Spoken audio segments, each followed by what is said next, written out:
Developing tonight, families sitting on opposite sides of the courtroom today as the two men accused of killing 7-year-old Zoe Price faced a judge.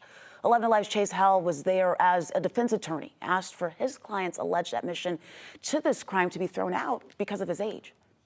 While we heard some of the evidence today the state has against both Stephen Richardson and Preston Smith in this case, what was interesting was when Richardson's attorney asked the judge not to find probable cause in this case against his client because a lot of the evidence they heard today was statement-based. And the judge said, well, that may be true. In a preliminary hearing, hearsay is allowed, but not at trial, ultimately leading him to finding probable cause against Richardson. Happy birthday to you. Zoe Price, a 7-year-old girl with so much life to live, was shot and killed not too long after her birthday.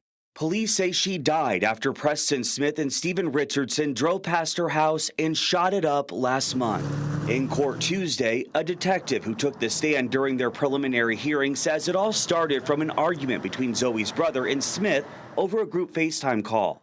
He says the fight began either over $100 or Zoe's brother disrespecting Smith's mom based on witness statements and cell phone data.